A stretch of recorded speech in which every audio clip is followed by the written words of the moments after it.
I love so many things about DS9. What are my top 5?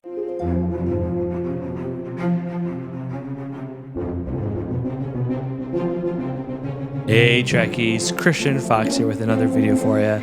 This past week marks Deep Space Nine's 30th anniversary, and to celebrate, I am going to share my top 5 favorite things about Star Trek Deep Space Nine. Let's get into it. Number 5. The ship battles. Star Trek has always had fairly good action, but I wouldn't describe it as an action show. Maybe the original series could be with its sheer number of fistfights, but not really Star Trek in general. So when I started watching DS9 for the first time, I was blown away by the ship battles. They gave us a scale that we had never seen before, with massive fleets colliding with each other, engaged in intense combat.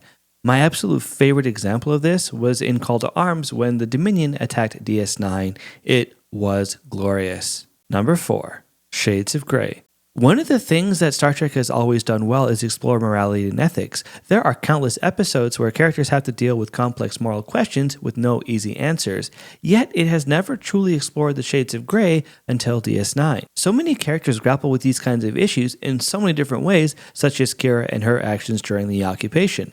Of course, the standout is Captain Sisko and his quest to get the Romulans to join the war.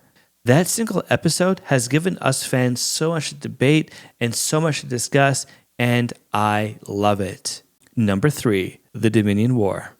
Star Trek and sustained conflict never really goes hand in hand. In most Star Trek, a conflict that could lead to a war would start at the beginning of an episode and then get resolved at the end of it. This is something that I love and really enjoy about TOS and TNG.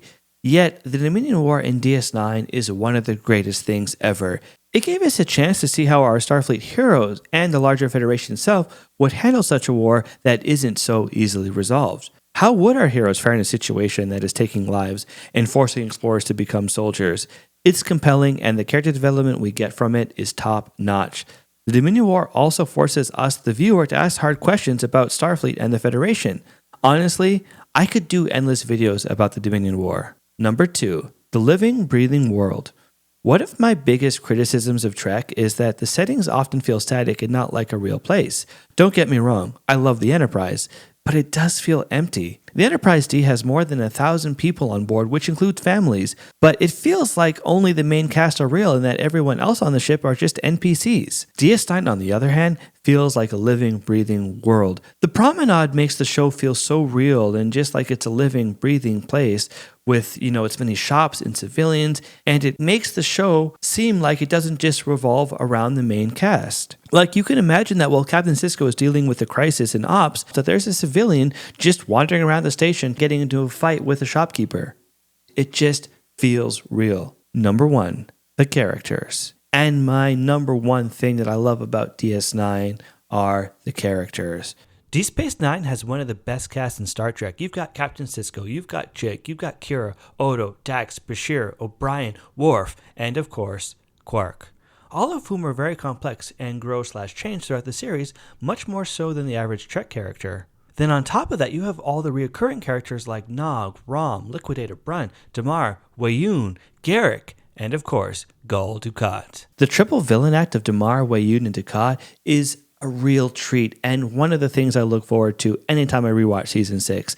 I love it. I also have to mention the parental relationships in the series. The father-son relationship between Captain Sisko and Jake and Rom and Nog are outstanding. I also really like O'Brien and his relationship with his daughter Molly. Like the war, I could go on and on about the amazing characters of DS9. Props to you, DS9. Happy anniversary. But seriously, can we now finally get a DS9 remaster? Please?